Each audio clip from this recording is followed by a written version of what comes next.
This is the second part of the 7.01 lesson. We were on the reading on page 464, starting with a diverse mixed.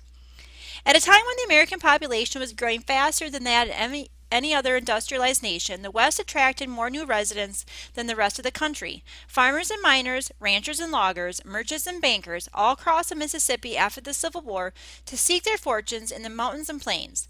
They formed the largest internal migration of people in American history.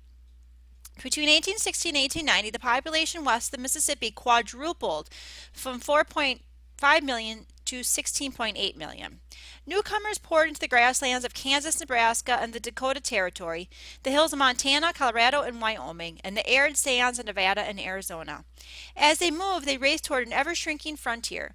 While farmers moved west from the Mississippi River, and Mexican ranchers drifted north into Utah and Colorado, Canadians moved south into the Dakotas and Montana, and Chinese immigrants journeyed across the Pacific Ocean to California and points inland.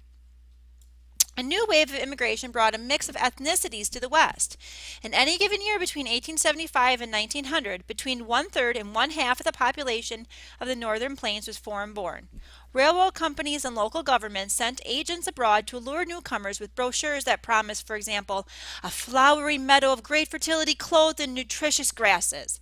Immigrants arrived from Russia, Eastern Europe, Germany, and especially Scandinavia, a region in Northern Europe made up of the countries of Norway, Sweden, and Denmark. In the early 1880s, more than 100,000 Scandinavians settled in the northern Great Plains every year. By 1890, 400 towns in Minnesota bore Scandinavian names. Minnesota represent! As the frontier advanced, cultures collided. Native-born white Americans encountered Latino ranchers in the Southwest, and everywhere whites clashed with Native Americans. While Latino shepherds in New Mexico burned down the barns of the rich white cattlemen who seized their land, Native Americans waged a long struggle to preserve their hunting grounds. After the California Gold Rush, immigrants from China began to arrive on the Pacific coast by the thousands, and in the 1870s and 1880s by the tens of thousands. By 1880, there were just over 100,000 people of Chinese descent in America. They found work in mines, farms, and most notably, building the Union and Central Pacific Railroads. Many Chinese immigrants held on to their own language and customs. When the United States sank into an economic depression in the 1870s and early 1880s, white Westerners increasingly resented Chinese competition for jobs. Hardworking and willing to accept low wages, the Chinese were popular with railroad bosses and farm owners, and white laborers blamed them for falling wages and rising unemployment. Let's read this little excerpt. Go West, young man. The New York newspaper editor Horace Greeley is perhaps most often remembered today for the enthusiastic advice he gave in 1865 editorial.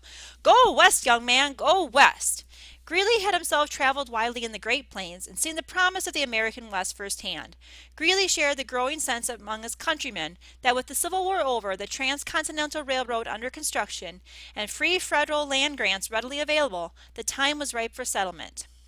Modern scholars point out, although the famously phrased advice is usually associated with Greeley, 14 years earlier an Indiana journalist, John Sewell, had written, Go West, young man, and grow up with the country.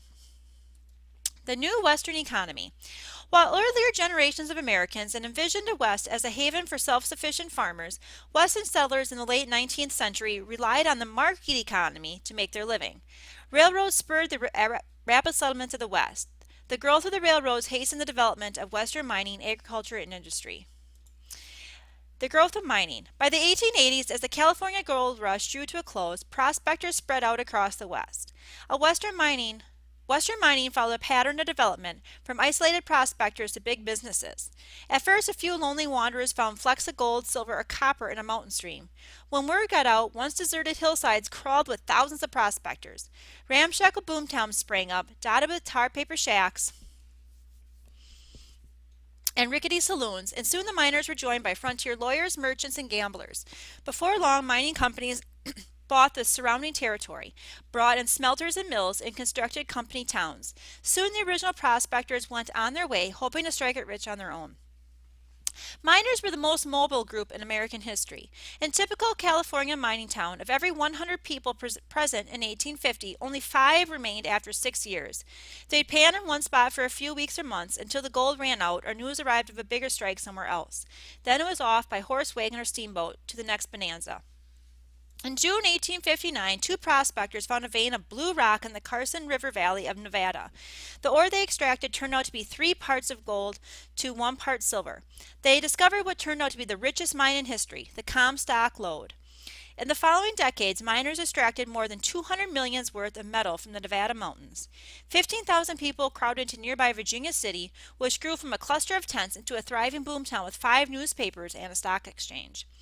On the other side of the Rockies, rumors spread in the early 1870s that the Black Hills of Dakota had rich veins of gold.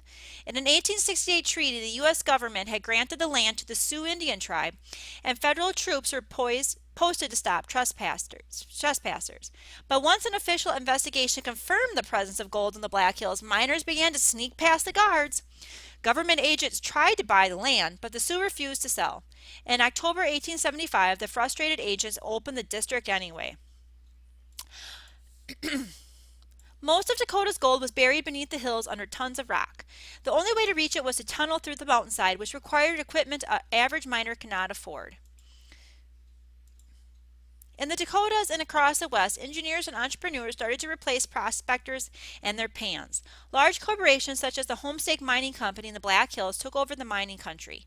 By the 1870s, a small group of wealthy financiers, funded by millions of dollars from Eastern and British investors, had brought up most of the mines in the West. Mining had become big business. America's growing industries created demand for non-precious metals like copper and lead. The Anaconda Copper Mine in Montana provided metal for electrical wire just as the age of electricity dawned. Miners labored in deep tunnels where conditions ranged from unpleasant to dangerous. Temperatures could rise above 100 degrees, and the acrid odor of blasting powder mixed with the stench of human waste. Ugh. Dust hung in the air and cave-ins were common. Despite the risk, underground mines grew to become the second largest employer in the region after agriculture.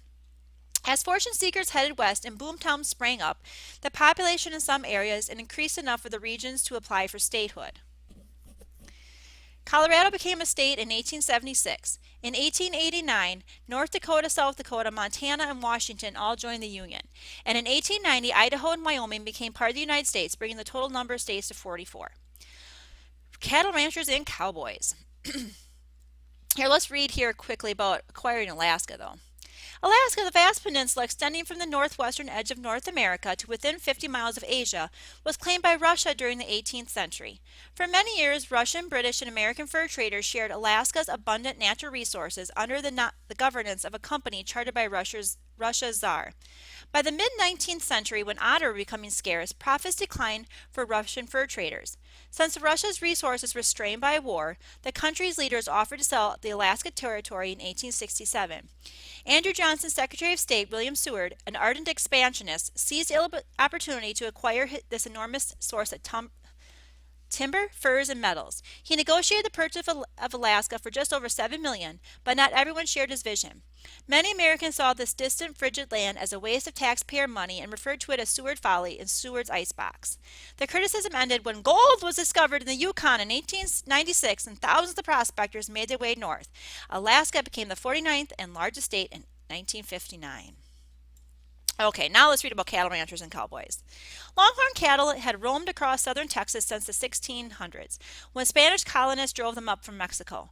The animals multiplied in the grasslands between the Rio Grande and the Gulf of Mexico. By the end of the Civil War, some 5 million cattle were grazing in the open, unfenced lands of the Texas Range. The Civil War depleted the livestock herds of the East and the Plains. A steer worth $4 in Texas might fetch $40 in Illinois and $80 in New York. In this environment, a rancher who could get his beef to northern and eastern markets would strike it rich. The Kansas Pacific Railroad was rapidly reaching its way from Kansas City, some 800 miles north of Texas cattle country. Joseph McCoy, an Illinois meat dealer, saw the potential in connecting Texas cattlemen with Eastern customers.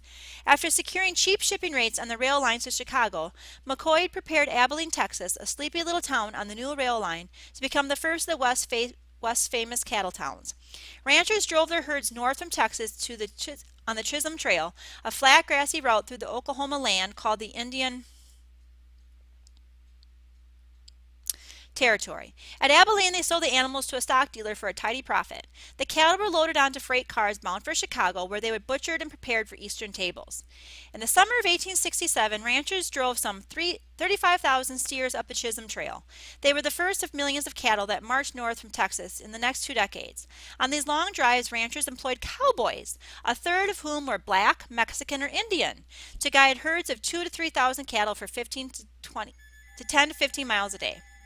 Cowboys lived a rough life. The work was hard and sometimes dangerous. The cowboy Teddy Blue Abbott recalled, "If a storm come and the cattle started running, you'd hear that low rumbling noise among the ground, and then you'd jump for your horse and get out there on the lead trying to head them, before they scattered to hell and gone. It was riding on a dead run in the dark with cut banks and prairie dog holes all around you, not knowing if the next jump would land you into a shallow grave." And here's just a map that's showing the different trails for the cattle and mining frontiers. Cattle is big business. As the railroads pushed farther into the plains, cattle drivers met the railroads in new cattle towns, such as Ellsworth and Dodge City, Kansas, Cheyenne, Wyoming, and Denver, Colorado. Railroad cars brought Western beef to tables up and down the East Coast. Much of the meat in Europe also came from the American plains. In the 1870s and 1880s, thousands of would-be ranchers seeking quick profits scraped together enough money to buy a herd. Cattle soon blanketed the public land from Dakota to Arizona, fattening on the free grass and multiplying their owners' profits. Rumors of easy money drew the attention of Eastern and foreign investors. During the 1880s, millions of dollars of capital streamed in from businessmen, bankers, and lawyers in Scotland, England, and New York. The result was a handful of giant ranches that engulfed the Great Plains. These giant businesses encroached on land used by smaller ranchers, shepherds, and farmers. Sheep and cattle competed for grass in New Mexico and the western edges of the plains. Spats between cattlemen and Latino sheepmen often erupted in gunfire. Plains farmers had resented cattlemen since the early days of the drive. Cows overran farmers' fields and fouled their water. Farmers began to fence off their property. Since there was no wood on the plains for fencing, they used a recent innovation called barbed wire. Wire studded with sharp cutting points. Miles of barbed wire fencing divided and closed off land that was once open range. Wealthy cattlemen used the same tactics against their smaller competitors. By the mid-1880s, large stock owners had enclosed huge portions of the range in barbed wire, including public roads and grasslands. Poor ranchers retaliated by cutting the fences and stealing motherless calves. In Wyoming in 1892, the dispute flared into full-blown warfare when wealthy ranchers hired 50 gunmen to drive small stockmen out of the region. By then, however, the heyday of the so-called cattle kingdom had passed. The grasslands grew thin from overgrazing. Heavy blizzards in the winters of 1886 through 1887 killed thousands of cattle on the plains. One Dakota resident remembered countless carcasses of cattle going down with the ice, rolling over and over as they went, sometimes with all four stiffened legs pointed skyward. Even with these losses, the supply of cattle exceeded demand, thus driving down prices. By the 1890s, cattle country, which had once covered more than 40% of the nation's land area, not counting Alaska, began to shrink. The days of open range and the long drive were over. Cattle now grazed in fenced-in private lands until they were herded to a nearby railroad town. Cowboys who once rode the open plains now planted fence posts on large ranches.